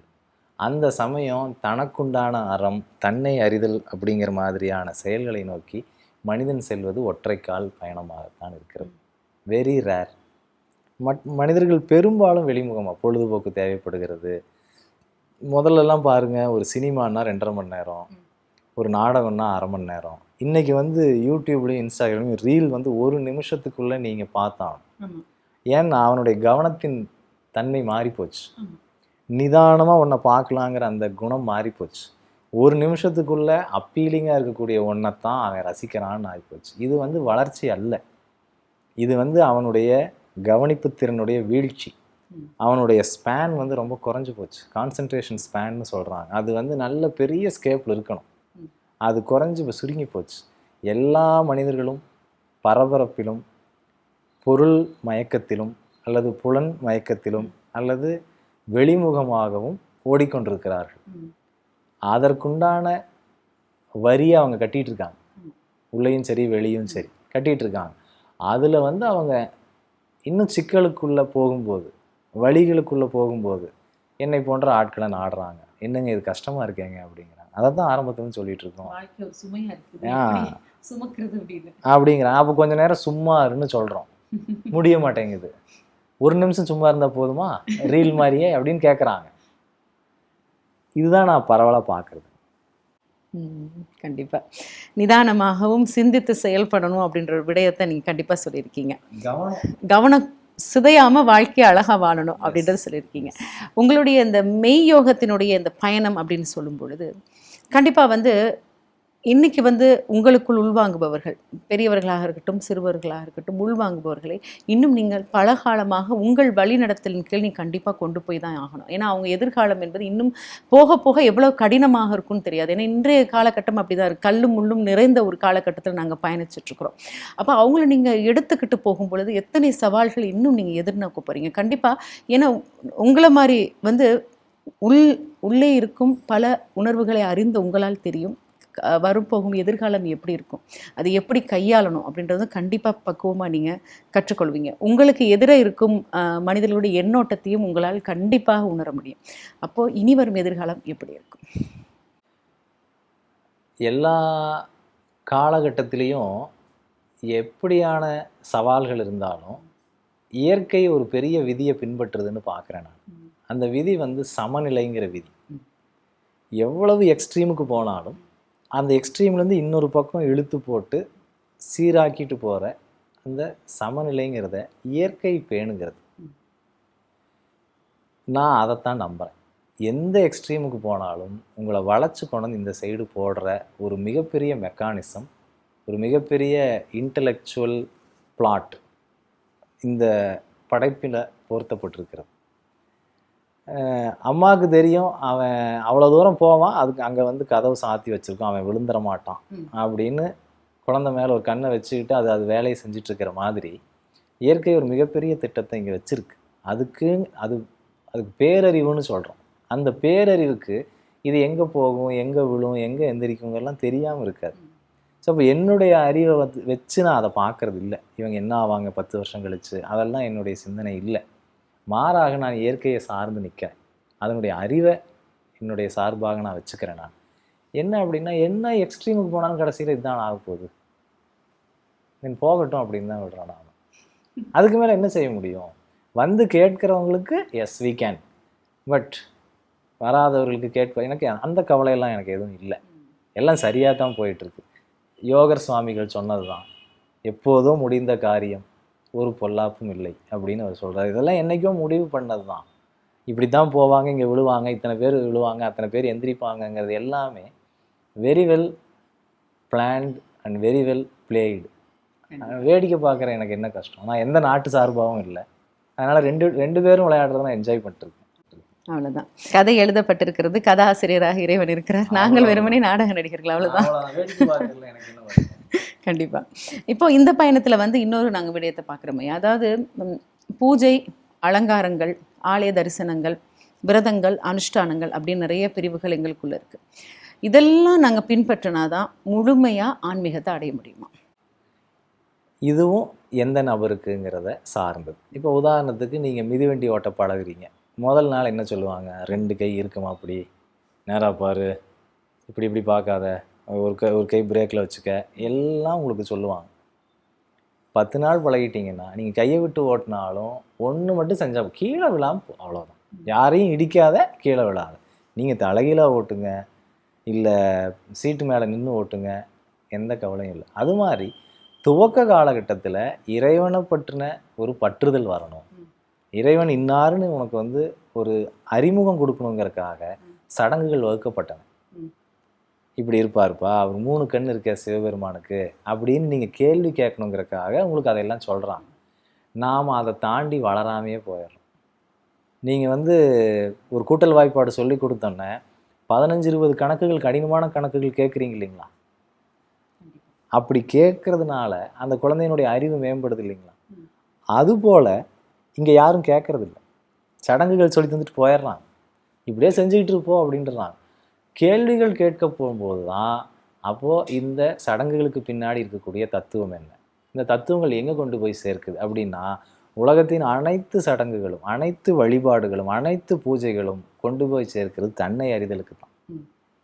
கீதையில் கிருஷ்ணர் சொல்கிறாரு, இவன் வகை வகையாக யாகம் செய்கிறான், வகை வகையாக யஞ்ஞம் செய்கிறான், அரசு அதிகாரிக்கு பின்னாடி முதல்வன் நான் இருப்பதை உணராதது போல அனைத்து உபதெய்வங்களையும் வேண்டி என்னை மறந்து விடுகிறான் அர்ஜுனாங்கிறாரு. அப்போது அங்கே தன்னை அறிகிற வேலையை மனுஷன் மறந்துட்டு வெறுமனே ஆரத்தி காட்டினா போதும், கற்பூரம் காமிச்சா போதும்னு இருக்கிறான். இதை தவறுன்னு சொல்ல வரல, ஆனால் போதலைன்னு சொல்ல வரல. இதோட உங்களுடைய ரீச்சை நீங்கள் குறைச்சிக்க போகிறீங்களா? இவ்வளவுதானா? ஃபோட்டோக்குள்ளே இருக்கிறவர் தானா அவர்? அதுக்கு 2 தடவை நீங்கள் ஏதாவது செஞ்சிட்டிங்கன்னா போதுமா? இல்லைன்னு சொல்கிறது தான் என்னுடைய சார்பாக இருக்குது. நான் எங்கேருந்து இந்த பலத்தை எடுத்து சொல்கிறேன்? கிருஷ்ணர்கிட்ட தான் எடுத்து சொல்கிறேன். இது என் சொந்த கருத்து அல்ல, அவர் அதை சொல்லியிருக்கிறார். அப்படியே ஒரு மனிதன் வந்து இயம முறைப்படியும் நியம முறைப்படியும் வாழணும் அப்படின்றது வந்து நம்ம யோகம் கற்றுக்கொள்ளும் பொழுது யோகா கலையில் நமக்கு சொல்லிக் கொடுக்குறாங்க. ஆனால் நிறைய பேர் வந்து யோக கலையை வெறும் ஒரு உடற்பயிற்சியாக தான் இன்றைக்கி சொல்லிக் கொடுக்குறாங்க. அதை கற்றுக்கொண்டு செயல்படணும்னு நினைக்கிறாங்க. ஆனால் அது வெறுமனே அப்படி அல்ல. எங்களுடைய சித்தர்களும் முனிவர்களும் வந்து அது வாழ்க்கை, மனிதனுடைய வாழ்க்கை முழுமை அடையணும்னா எப்படி வாழணும் அப்படின்றத வந்து சொல்லியிருக்காங்க. உங்களுடைய மெய் யோகத்தின் அடிப்படையில் வந்து இதை எப்படி மற்றவர்களுக்கு கொண்டு போய் ஏம நியமம் வந்து யோகத்துக்கான ஒரு உறுப்பு மட்டும் கிடையாது. நீங்கள் உங்கள் தொழிலையும் ஏம நியமத்தை வச்சுருப்பீங்க, சமையலில் ஏம நியமத்தை வச்சுருப்பீங்க. ஏம நியமம் வந்து வெரி ஃபண்டமெண்டல், வெரி பேசிக். ஒரு ஒரு எம்ப்ளாயி, ஒரு வேலைக்காரரிட அவர்கிட்ட நீங்கள் வந்து கல்லாப்பெட்டி சாவியை ஒப்படைக்கணுன்னா காத்திருப்பீங்க தானே 1 வருஷம்.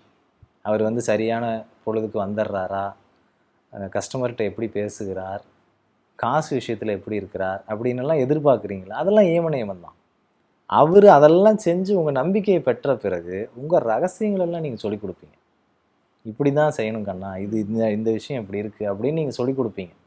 அதே மாதிரி தான் யோகத்தில் இருக்குது. வருகிற ஒருவர் எல்லாருக்கும் எடுத்தருப்பில் பெரிய ரகசியங்களை, பாடங்களை சொல்ல முடியாது. அப்போ மெய்யோகம் முதல்ல ஏம நியமமாக எதை கருதுகிறதுனா, ஒழுங்காக வேலைக்கு சாப்பிட்றியா, தண்ணி குடிக்க தெரியுதா உனக்கு, சுவாசிக்கிறியா?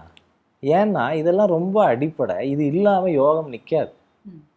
2வது, அவன் எங்கிருந்தாலும் செய்யக்கூடியது. பதஞ்சலி சொல்கிறார், சர்வ பௌம விரதம்னு சொல்கிறார். எந்த காலத்திலும் எந்த தேசத்திலும் பின்பற்ற முடிந்த விரதம்னு இருக்குது. அந்த விரதத்தை தான் பதஞ்சலி முன்வைக்கிறார். உண்மை பேசணுங்கிறது எந்த ஊருக்கும் மாறுபடாதே, யாரையும் தீங்கு செய்யாதேங்கிறது எந்த ஊருக்கும் மாறுபடாதே. அந்த மாதிரி ஏம நியமங்களை யோக சாஸ்திரத்தில் அவர் முன்வைக்கிறார். நாம் அந்த இன்ஸ்பிரேஷன் எடுத்துக்கிறோம், பதஞ்சலியினுடைய பார்வை எடுத்துக்கிறோம். பதஞ்சலி பேசுவது உயர்ந்த சாதகர்களுக்காக.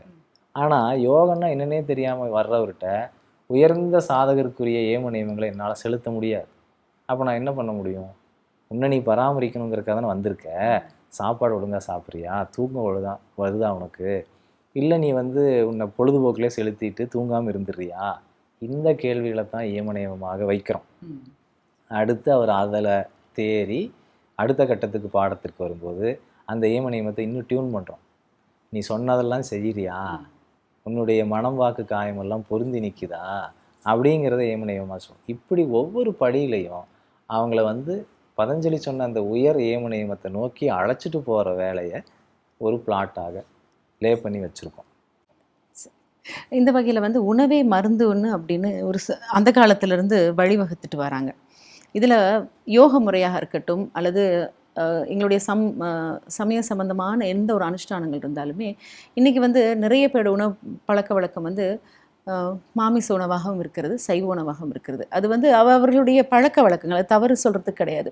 ஆனால் சைவ உணவு அருந்தினால்தான் எங்களுக்கு இதிலே கட்டுப்பாடுகள் அதிகமாக எடுத்துக்கொள்ள முடியும், அசைவ உணவுகளை பெற்றுக்கொள்ளும்போது இதெல்லாம் கிடைக்காது அப்படின்னு நிறைய பேர் சொல்கிறத நாங்கள் கேட்டிருக்கிறோம். சிலவங்க வந்து இந்த அசைவ உணவை விட்டுட்டு வரவே முடியாது, எங்களுக்கு அப்போ இது தேவையில்லை அப்படின்ற ஒரு எண்ணத்தையும் முன் வச்சிருவாங்க. அப்போது இதுக்கு என்ன ஒரு விழிப்புணர்ச்சி அந்த மக்களுக்கு கண்டிப்பாக?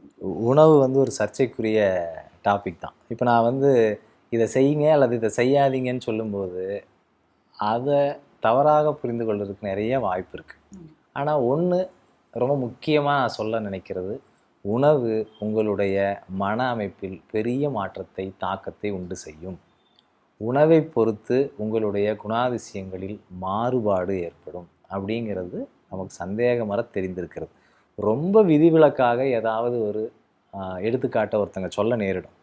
ஆனால் பெரும்பான்மையான பேருக்கு உணவை பொறுத்து அவங்களுடைய குணத்திலும் அவங்களுடைய செயல்பாட்டிலும் தாக்கமும் மாற்றமும் ஏற்படுறத பார்க்கலாம். அந்த வகையில் அசைவம் உங்களுக்கு எந்த வகையில் பயன்படுகிறது? நீங்கள் உடல் உழைப்பு அதிகம் வைத்திருப்பவரா? இப்போ ரோடில் வேலை செய்கிறார் ஒருத்தர், ரோடு போடுற வேலை செய்கிறார், அவர்கிட்ட வந்து நீ கஞ்சி தான்ப்பா சாப்பிடணும், நீ இயற்கை உணவு தான்ப்பா சாப்பிடணும்னு சொன்னால் அவருடைய பணியினுடைய தேவைக்கு இது ஈடு செய்யாது. அப்போ அவருடைய வழிவகையில் என்ன உணவு அவங்களுக்கு கொடுக்கப்பட்டதோ அதை அவர் சாப்பிடும். அந்த சாப்பாடை சாப்பிட்டுட்டு அந்த வேலையை செஞ்சுட்டு அந்த வேலைக்குள்ளே யோகத்தை கடைபிடிக்கிறதுக்கு என்ன வழியோ அதைத்தான் நம்ம சொல்லித்தரோம். பட் நிறைய பேர் மற்றவர்களுக்கு, உடல் உழைப்பு இல்லாதவர்களுக்கு இப்படியான ஒரு உணவு தேவைப்படாது. ஏன்னா சாப்பிட்ட சரி ஆகிறது, செரித்து வேலை செய்கிறதுக்கு அங்கே ஒன்றும் சூழலே இல்லையே. ஏசியில் அமர்ந்திருக்கோமே, 8 மணி நேரம் நகர்றதே இல்லையே. ஏன் சைவ உணவே எதுக்குங்கிற கேள்வி வருது எனக்கு. எதுக்கு உனக்கு இவ்வளவு தயிர் சாதம், எதுக்கு உனக்கு இவ்வளோ பொங்கல்ங்கிற கேள்வி வருது. அப்போது அந்த பரிந்துரை நாம் ஏற்கிறது இல்லை. உன்னுடைய சாப்பிட்ட சாப்பாடு செரிமானமாகி செயலாக வெளிவருகிறதா? வரலன்னா நம்ம பொதுவாக தண்டச்சோறுன்னு சொல்லணும் இல்லைங்களா, அந்த சோறு தண்டமாக செல்கிறது, சும்மாவே இருக்கிறதால. அதனால் செயலுக்கேற்ற உணவா அப்படிங்கிற கேள்வியை தான் முன்வைக்கும். ரெண்டாவது, பயிற்சிகள் உங்களுக்குள்ள செலுத்த உணவிலிருந்து நீங்கள் பெறுகிறது ரொம்ப கம்மி, சுவாசத்திலிருந்து பெறுவது அதிகம்ங்கிற ஒரு உணர்வை ஒரு சாதகன் பெறுவான். முறையான பயிற்சியில் ஈடுபடுற யாருக்குமே ஏன் இவ்வளோ உணவு சாப்பிட்றோங்கிற கேள்வி வந்தே தீரும். ஏன்னா நல்ல பயிற்சி, நல்ல மன ஒருமைப்பாட்டில் இருக்கும்போது சக்தி செலவாகாது. ஒன்று, செதறின மனசில் தான் சக்தி செலவாகுது, செதறாத மனசுக்கு சக்தி செலவாகாது. இது முதல் புள்ளி. ரெண்டாவது புள்ளி, பிரபஞ்ச சக்தியோடு நம்மளை வந்து ஒருங்கிணைச்சிக்கிற வழியாக இந்த பயிற்சிகள் இருக்கும். அப்போ என்னன்னா சும்மாவே சார்ஜாக இருப்பீங்க. நீங்கள் உங்களுக்கு உணவு சுமையாக மாறும்.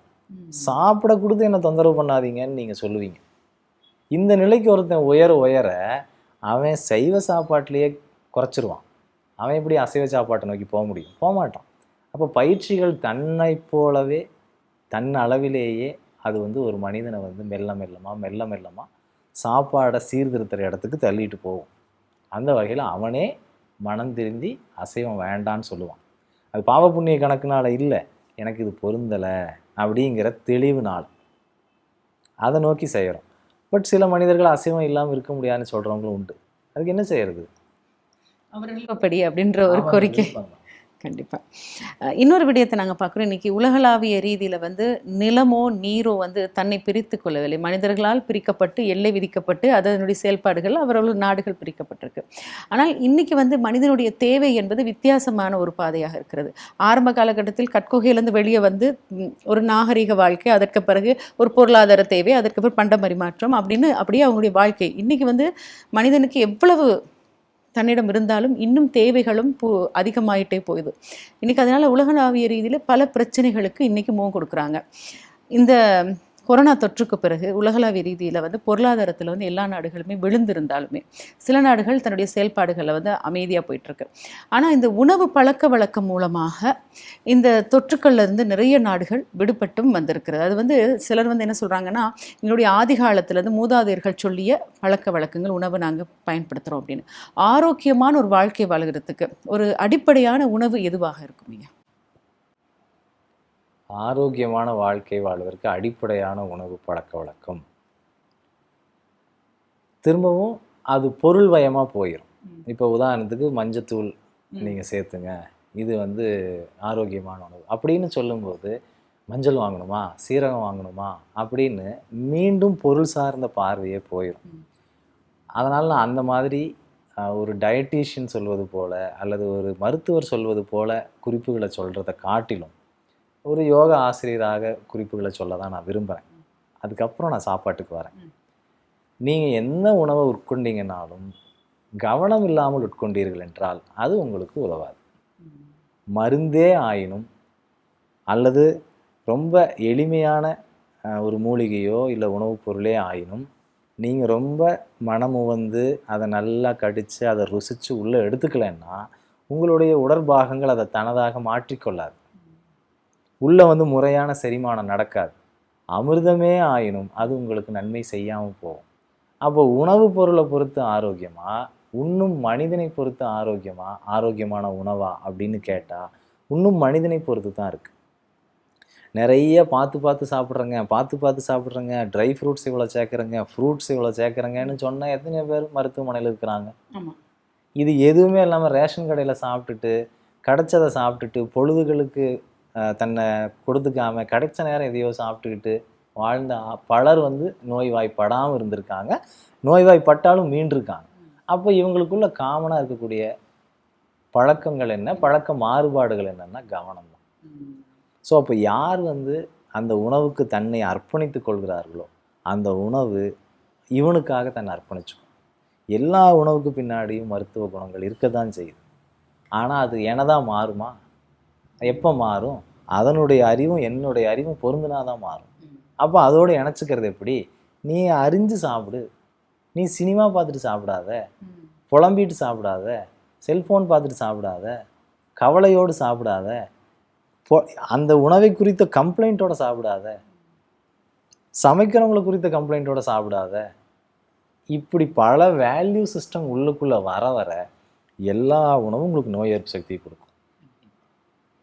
ருசிச்சு சாப்பிடணும், மனதார நிறைவாக ஆமாம் சாப்பிடணும். ஆமாம், அதுதான் என்னுடைய மூல கருத்தாக வைக்கிறேன். இதை தாண்டி நீங்கள் நல்ல உணவு சொல்லுங்க அப்படின்னு கேட்கும்போது முடிந்த வரைக்கும் ரசாயன கலப்பற்ற உணவுகளை தேடி பிடிச்சி சாப்பிடுங்கிற ஒரு பரிந்துரையை சொல்லலாம்.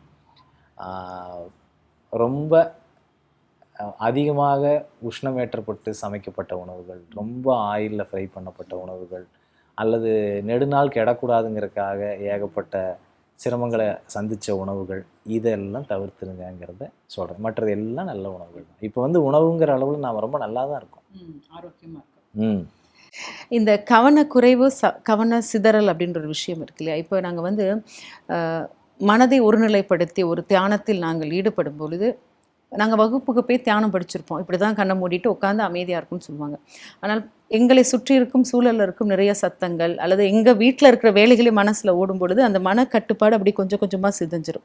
மீண்டும் கொண்டு வரணும் அப்படின்னு நினைக்கும் பொழுது அது சாத்தியப்படாது சில நேரங்களில். இப்படி எங்களுடைய மனதை கட்டுப்படுத்துவதற்கு நாங்கள் எப்படிப்பட்ட பயிற்சிகள் எடுக்கணும்? முதல்ல ஒரு குருவை தேர்வு செய்து அதை பயிற்சி பெறணும். ஆனால் இது எத்தனை ஆண்டு காலங்கள் எங்களுடைய பயணம் மனதை ஒருநிலைப்படுத்தும்?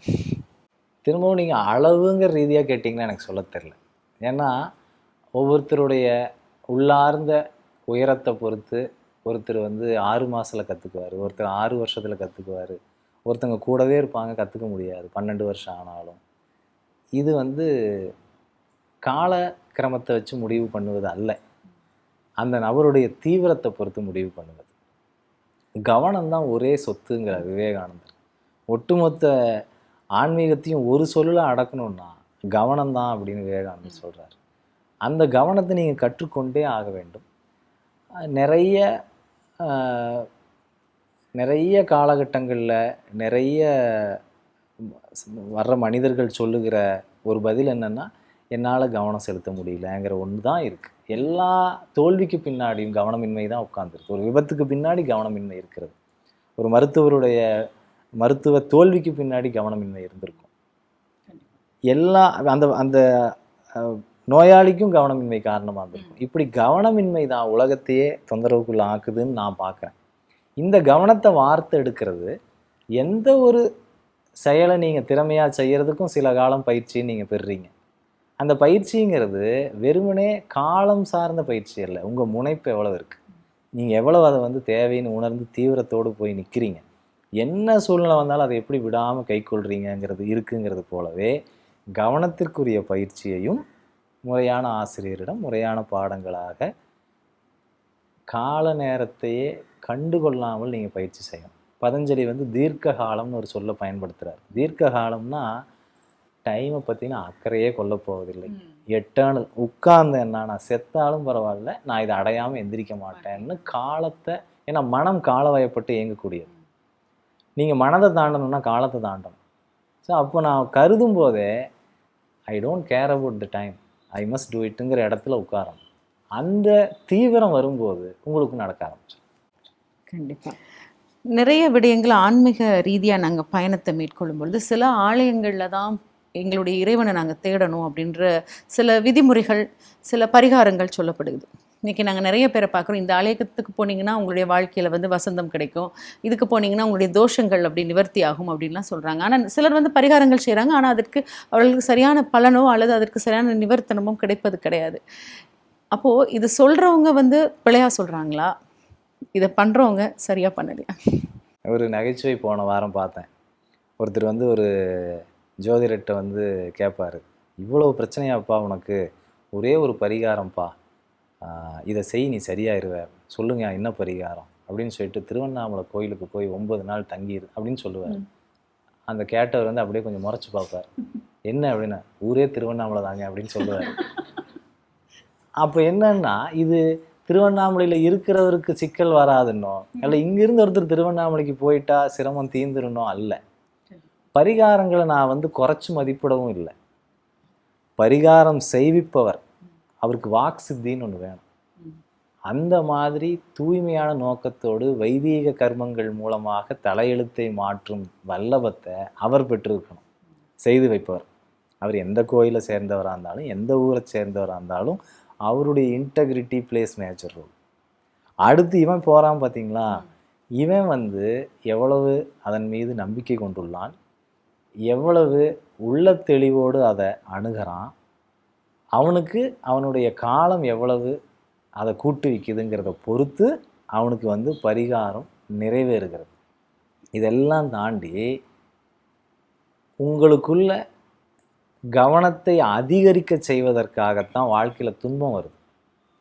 வேற எதை விடவும் துன்பம் தான் உங்களை வந்து இன்டென்ஸான ஆளாக மாற்று. ஒரு வழி வரும்போது தான் நீங்கள் உள்ளுக்குள்ளே நல்லா ஒடுங்கி இது என்னன்னு பார்க்குறீங்க. பதப்படுத்தப்பட்ட மனிதன் அப்படி அந்த பதப்படுத்தல் நீங்கள் உள்ளுக்குள்ளே சும்மாவே கொண்டு வந்துட்டீங்கன்னா துன்பம் தன்னை போல விலகிரும். பரிகாரம் செஞ்சு விலகிறது இல்லை. பரிகாரத்தின் போது ஒரு மனிதன் அடைவது அந்த இன்டென்சிட்டி தான். ஒரு 2 மணி நேரம் உட்கார சொல்கிறார், 2 மணி நேரம் ஏதோ ஒரு மந்திரம் சொல்கிறார். அவர் சொல்கிறதெல்லாம் பார்த்தீங்கன்னா பிராணாயமாக தான் இருக்கும். அவர் சொல்கிறதெல்லாம் நம்ம பஞ்ச வாயுக்களை பற்றியதாக தான் இருக்கும். ரிஷிகள் மேலே வச்சிருக்கிற பக்தியாக இருக்கும். இதுதான் அந்த பரிகாரத்தினுடைய பெரும்பான்மையான மந்திரங்கள் கூறுவதாக இருக்கின்றன. அதை நான் சும்மா இருக்கும்போது செஞ்சுட்டு போகிறேனே. பரிகாரம் செஞ்சு வேள்வி வளர்த்தி அதெல்லாம் வைதிக கர்மங்களாக ஏற்றுக்கொள்ளப்பட்டதாக இருப்பினும் அதை உள்ளுக்குள்ளே ஒரு ஆளால் செய்ய முடியல. அந்த வைதிக கர்மங்கள் செய்து வைக்கிற என்ன சொல்கிறார், அவர் சார்பாக நான் செய்கிறேன் அப்படின்னு அவர் அந்த வேள்வியை ஆரம்பிக்கிறார் இல்லைங்களா. அப்போ அதை நானே செய்யலாம் இல்லையா. அந்த செய்யறதுக்கு உண்டான வழி என்ன, ஆசிரியர்கிட்ட போய் கேளு. பிரம்மா வலிக்க வலிக்க எழுதிய உனது தலையெழுத்தை குரு காலால் அனாயாசமாக அழித்து விடுகிறார்னு கந்தபுராணம் சொல்லுது. இப்போ உன் தலைவலியை அழிக்கிறதுக்கு பரிகாரம் தான் செய்வியா, குரு காலில் போய் விடமாட்டியா? அதெல்லாம் அழிச்சிருவார்கள். நமக்கு வந்து பரிகாரம் இந்த மாதிரி விஷயங்கள் வந்து என் பிரச்சனைக்கு நான் பொறுப்பு இல்லை. ஏதோ 5000 10,000 கொடுத்து பரிகாரம் பண்ணிட்டா மேலே கணக்கு சரியாயிருங்கிற அசட்டு துணிச்சலில் செய்யப்படுது. அது எதுவும் பரிகாரம் ஒருத்தன் செஞ்சிடலாம், பிராயச்சித்தம் செய்ய முடியாது. இந்த 2 சொல் முக்கியமான சொல். பரிகாரம் நீங்கள் வந்து இந்த மாதிரி வைதிக கர்மங்களாக செஞ்சு ஒரு டெம்பரரி ரிலீஃப்க்கு நீங்கள் போயிட முடியும். ஆனால் பிறவிக்கான பிராயச்சித்தங்கிறது அவனும் அவர் குருவும் செஞ்சுக்கிற டிரான்சாக்ஷன்ஸ். குரு வந்து விளக்கணும் இதுதான் பிராயச்சித்தம் அப்படின்னு. அவர் அவனுடைய தலையெழுத்தில் ஒர்க் பண்ணுவார். அவன் அதுக்கு ஒப்பு கொடுக்கணும் பல விஷயங்களை. இது நடக்கும் பொழுது தான் பரிகாரம்ங்கிற சின்ன செயலிருந்து பிராயச்சித்தம்ங்கிற பெரும் செயலுக்கு அவன் மாறுவான். கண்டிப்பாக அதான் யோகம் வழி. அந்த குருவை கண்டுபிடிக்கிறது அப்படின்றது தான் இன்றைக்கி ஒரு பெரிய சவாலாக இருக்குது. ஏன்னா நிறைய பேர் வந்து குருவாக தன்னை வெளிப்படுத்தி பின்னாட்களில் தன்னை வழிபட வச்சிருவாங்க. தானே கடவுள் அப்படின்ற நிலைக்கு இன்னைக்கு நிறைய மனிதர்கள் செயல்பட்டுட்டு இருக்காங்க. அதை நம்பி மனிதர்களும் கடவுள் விரதம் அப்படின்னு அவர் பின்னாடி ஓடிட்டு இருக்க ஒரு காலம் இன்னைக்கு நாங்கள் பார்த்துட்டு இருக்கிறோம். அன்பை தொலைத்து, அறத்தையும் தொலைத்து, எல்லாவற்றையும் தொலைத்து இன்னைக்கு ஓடிட்டு இருக்க ஒரு காலகட்டத்தை பார்க்குறோம். இந்த ரீதியில் உங்களுடைய மெய்யோகம் என்பது இன்னைக்கு தமிழ்நாட்டை பொறுத்தவரையில் நிறைய பேரை உள்வாங்கி உறுப்பினர்களாக வைத்து செயல்பட்டு கொண்டிருக்கிறது. இன்னும் அது தன்னுடைய அடுத்த கட்ட நகை எப்படி இருக்க போகுது? கண்டிப்பாக என்னை வழிபடுறதுக்கான சூழலை உருவாக்க மாட்டேங்கிறத மட்டும் நான் சொல்லிக்கிறேன். ஏன்னா நான் ரொம்ப மக்களிடமிருந்து தனிச்சிருந்தாதான் என்னை வந்து அவங்க வழிபாட்டு பொருளாக மாற்றுவார்கள். நான் அவங்களோடு சேர்ந்து தான் சினிமாவுக்கு போகிறேன், நான் அவங்களோடு சேர்ந்து தான் கிண்டல் அடிக்கிறேன். என்னை பார்க்கும்போது வழிபடுற எண்ணம் வராத அளவுக்கு என்னென்னலாம் செய்யணுமோ அதெல்லாம் செஞ்சுக்கிறேன். இதை நான் கவனமாக தான் செய்கிறேன். கொஞ்சம் என்னை நான் உள்ளே ஒடுக்கிக்கிட்டேன்னு வைங்களேன், அவங்கள வழிபட வச்சிட முடியும். ஆனால் அதை நான் விரும்புறதில்லை. ஏன் அப்படின்னா, நான் வழிபடப்பட வேண்டிய பொருள் அல்ல, நீயே வழிபடப்பட வேண்டிய பொருள் தான். உன்னை நீ வழிபடுறதும் உன்னை நீ ஆராதிக்கிற அளவுக்கு நீ உயரணுங்கிறதா என்னுடைய நோக்கமாக இருக்கும்போது, நான் என்னை வழிபட வைக்கக்கூடிய சூழல்கள் எல்லாத்தையும் கான்ஷியஸாக தவிர்க்கிறேன். ஆனாலும் வெகு சில மனங்கள் வந்து தன்னை வந்து எங்கேயாச்சும் தாழ்த்திக்கிட்டு தன்னை வந்து வடிச்சுக்கணும்னு நினைக்கிறாங்க. நிறைய வழிபாடுகளுக்கு பின்னாடி, அதாவது ஒரு 100 வழிபாடு எடுத்துக்கிட்டிங்கன்னா 90 வழிபாட்டுக்கு பின்னாடி வேறு காரணங்கள் இருக்கலாம். ஆசையோ அச்சமோ என்னமோ இருக்கலாம். ஆனால் ஒரு 10% வழிபாடு ஓன்னு கதறி அழுவதற்கு, கொட்டுவதற்கு, நான் வந்து உயரமாக நினைக்கிற ஒரு பிம்பம் எனக்கு தேவைங்கிற உளவியலை கொண்டு இருக்கிறது. அதற்காக வழிபடுற பிம்பத்தையும் ஏற்கிறதுக்கு மனம் இருக்கிறது எனக்கு. ஆனால் அது வந்து நான் கடவுளுங்கிற எண்ணத்தில் கிடையாது. நான் கடவுளாக நான் என்னை அறிந்து கொண்டாலும் அப்படி வெளிப்படுத்தணுங்கிற எண்ணத்தில் நான் அதை பெறுவது கிடையாது. நீ அப்படி பார்க்குறியா, சரி பார்த்துக்க அப்படின்னு விடுறது. ஏன்னா ஒரு சிலருக்கு அது தேவைப்படும். எனக்குமே என்னுடைய ஆசிரியர் கால் அல்லது நான் வந்து ரொம்ப உயரமானவர்னு நான் நினைக்கிறவருடைய கால், அந்த காலில் விழுந்து என்னோட கண்ணீர் 2 சொட்டை விடணும்னு எனக்கு தோணும். அவர் கடவுளுங்கிறதால அல்ல, அவர் கடவுளாகவே இருந்தாலும் இல்லைன்னாலும் என்னை ஏதோ ஒரு காலத்தில் நீ உயர்த்தியிருக்க, என்னை ஏதோ ஒரு காலத்தில் நீ ஆற்றுப்படுத்தியிருக்க, என்னை நீ வந்து தாளாட்டியிருக்க, என்னை நீ வந்து தடவி கொடுத்துருக்க, திசை தெரியாத காட்டில் நிற்கும்போது நீ தான் லைட்டாக இருந்திருக்கங்கும்போது ஜஸ்ட் லைக் தட் பார்த்துனே விடணும்னு தோணும். அது ஒரு வகையான ட்ரைனிங். அந்த ட்ரெயின் நடக்கிறதுக்கு தேக்கி வச்சுருந்ததெல்லாம் என்னிலிருந்து வெளியேறுவதற்கு ஒரு சூழல் தேவைன்னு நினைக்கிறேன். அதை வந்து அவர் ஏற்றுக்கொள்ளும் போது நான் நிறைவடைகிறேன். என்னுடைய ஆசிரியர் சரி விழுந்து தொலை அப்படின்னு சொல்லும்போது எனக்கு அது பெரிய நிறைவை கொடுக்குது. அப்படி தேவை ஏற்படும் போது என்னை வழிபடுவதற்கு சூழல் வந்தால் இந்த கண்ணோட்டத்தோடு அனுமதிக்கிறேன். ஆனால் அதுவே வந்து பரவலான ஒரு செயலாக மாறுறத நான் விரும்பலை. முடிஞ்ச வரைக்கும் அதை தடுக்க பார்க்குறேன். இன்னொன்று, இப்போ ரமணர் போன்றோர், புத்தர் போன்றோர், அவங்களுக்கெல்லாம் தெரியாதா இது அபத்தம்னு? அந்த சிலையை வழிபடுறது இது போன்ற விஷயங்களில் அவர்களையே சிலையாக வச்சு சொல்கிறேன். வழிபடுறது அவசியம் இல்லைன்னு அவங்களுக்கு தெரியும். ஆனாலும் அவங்க ஏன் அனுமதிக்கிறாங்க? அல்லது காலப்போக்கில் அது நடக்கிறதுலேருந்து அவங்க ஏன் தன்னை விடுபடுத்திக்கிறாங்க அப்படின்னா, ஒன்ஸ் நீங்கள் உள்ளே போக போக புறத்தில் நடக்கிற எந்த செயலையும் எதிர்க்கிற பாவம் குறைஞ்சிரும். நான் உள்ள ஒடுங்க நானுங்கிற அடையாளம் மேலே வந்தாதானே இந்த நானுக்கு இதெல்லாம் வேண்டாம் இதெல்லாம் வேணுங்கிற ஒரு பிரிவினை ஏற்படும். அவர்கள் அதை கடந்து போயிட்டதால அவங்களுக்கு தன்னை வழிபடுவனையெல்லாம் தெரியவே தெரியாது. புத்தருக்கு வந்து தன் சிலை வைக்கப்பட்டிருக்கிறது அப்படிங்கிற பிரஜையோடய உட்காந்துருப்பாரு. அவர் வேற எங்கேயோ இருந்திருப்பார். ராமகிருஷ்ணன் அவர் வேற வடிவத்தில் இருந்திருப்பார். இங்கே நடந்துட்டு இருக்கிற அக்கப்போர்களுக்கெல்லாம் அவங்க பொறுப்பே இருக்கிறது இல்லை. அதனால் காலப்போக்கில் மனிதர்கள் தன்னுடைய பிரஜையினுடைய அளவுக்கு அந்த மகா புத்தரையோ அல்ல அந்த மகா கிருஷ்ணரையோ உருவமாக சுருக்கி வழிபடுவதற்கு சுதந்திரத்தை கொடுத்துருக்கிறது நம்ம ட்ரெடிஷன். வேறு எந்த ட்ரெடிஷன்லையும் கிடையாது. நீங்கள் வந்து ஒரு மஞ்சளை பிடிச்சி வச்சு பிள்ளையாருன்னீங்கன்னா பிள்ளையார் கோச்சிக்க மாட்டார். ஒரு கிருஷ்ணரை வந்து நீங்கள் எவ்வளவு பழைய ட்ரங்கு போட்டியில் போட்டு வச்சுருந்தீங்கன்னா கிருஷ்ணர் கோச்சிக்க மாட்டார். அந்த சுதந்திரமெல்லாம் இங்கே தான் இருக்குது. அதெல்லாம் இந்த காலப்போக்கில் தவிர்க்க முடியாதுன்னு கருதுறேன் நான். இதே நேரத்தில் பார்க்குறோம், மனதை கட்டுப்படுத்துவது, நிம்மதியை தேடி அலைவது, இறைவனை தேடி அலைவது எல்லாமே வந்து வெளியிடத்துல தான் நடந்துட்டு இருக்கு. ஆனா எங்களுக்குள்ளே எல்லா விடையும் இருக்குதுன்னு ஒரு மனிதன் அறிந்து கொள்வதற்கு நீண்ட காலம் எடுக்குது. இப்போ அந்த விடயத்தை வந்து எந்த காலகட்டத்துல இப்போ யோகம் படிக்காமல், ஞானம் படிக்காமல் சாதாரணமாக வாழ்ந்து கொண்டிருக்கிறாரு. காலையில எழும்புறாரு, வேலைக்கு போறாரு, குடும்பத்தை பராமரிக்கிறாரு, குழந்தைகளை காப்பாத்துறாரு. அப்ப அவர் எந்த இடத்துல இது எல்லாமே அறிந்து கொள்ள சாத்தியம்? இந்த யோகம் படிக்கிறதோ இல்லை ஏதாவது ஒரு நெறிய பின்பற்றி இதை அடையிறதோ வந்து ஒரு வகையான ஷார்ட்கட்.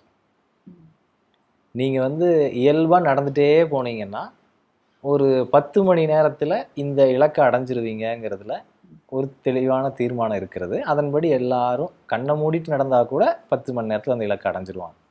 ஆனால் கண்ணை திறந்து நடக்கிற ஒருத்தர், அடடா இங்கே ஒரு வண்டி போகுதே, இதில் ஏறி உட்காந்துட்டா ஒரு 5 நிமிஷம் கடந்துடலாமே அப்படின்னு அவர் திட்டமிடுறாருன்னு வைங்க, அது அவர் சாமர்த்தியம். அப்படி இந்த யோகம் கற்பவர்கள் அல்லது ஏதாவது ஒரு பயிற்சி முயற்சியை கொண்டிருக்கிறவங்க இந்த மாதிரியான குறுக்கு வழியை, இயற்கையால் அனுமதிக்கப்பட்ட குறுக்கு வழியை தேர்ந்தெடுத்து தன்னுடைய 10 மணி நேர பயணத்தை 5 மணி நேரமாக 4 மணி நேரமாக சுருக்கி கொள்கிறார்கள். அதே சமயம் எதுவுமே தெரியாதவர்கள் காலப்போக்கில் அந்த பயணத்தின் போது அவர்கள் பெறுகிற அனுபவங்களின் மூலமாகவும் அந்த பயணம் கொடுக்கின்ற நல்ல கூர்ந்த அவதானிப்பின் மூலமாகவும் தன்னைக்குள்ளே போகிற அந்த பார்வையை, பக்குவத்தை பெற்றுக்கொண்டே இருக்கிறார்கள். உதாரணத்துக்கு யோகானந்தர் சொன்னதையே சொல்கிறேன். இயல்பாக எந்த முயற்சியும் செய்யாத ஆனால் நோயற்ற தன்மையில் வாழுகின்ற ஒரு மனிதனுக்கு குறைந்தது 10 லட்சம் வருடங்கள் ஆகின்றன யோகானந்தர் சொல்கிறார். அதுவே முயற்சியுடன் கூடிய நல்ல தேக ஆரோக்கியத்துடன் கூடிய ஒருவர் குறைந்தது 12 ஆண்டுகளில், 40 ஆண்டுகளில், 60 ஆண்டுகள்லன்னு அவர் ஒரு கணக்கு வைக்கிறார். இப்படியான விவேகத்துடன் கூடிய வைராகியத்துடன் கூடிய முயற்சியின் மூலமாக ஒரு 10 லட்சம் வருஷம் 1000 வருஷமாக குறைக்கப்படுகிறது. இந்த 2 பாதையும் இறைவன்கிட்ட தான் போய் சேரும்.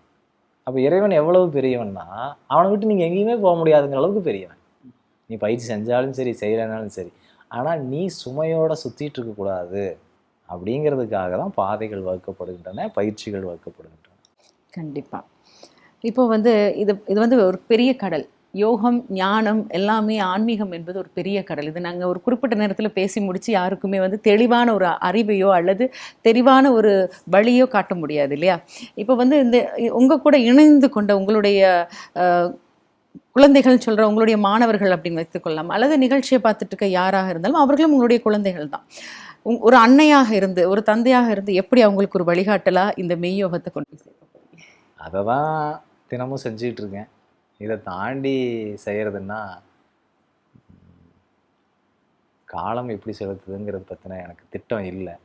இப்போதைக்கு வகுப்புகளின் மூலமாக அவங்கள சென்று சேர்றேன். மெய்யோகம் வந்து பதிப்பகத்தை தொடங்கி நூல்களை உருவாக்கியிருக்கு. ஸோ அந்த நூல்களின் மூலமாக அவங்கள சென்று அடைகிறேன். மெய்யோகம் வந்து யூடியூப்பில் வந்து அவங்களுக்கு உண்டான சேனலை நடத்துகிறாங்க. ஸோ அதன் மூலமாக அவங்கள போய் சேர்றேன். இன்னும் என்னென்னலாம் வழிகள் வாய்ப்பு இருக்கிறதோ அவங்களுடைய மனதை உள்ளத்தை ஊடுருவதற்கு எங்கெங்கெல்லாம் சாத்தியங்கள் இருக்கோ அதன் வழியாகலாம் போய் நினைவூட்டிகிட்டே இருக்கிறோம். நாம் எதையும் கற்றுக் கொடுக்குறோமோ இல்லையோ, குறைந்தபட்சம் நினைவூட்டுதலை செய்து கொண்டே இருக்கிறோம்.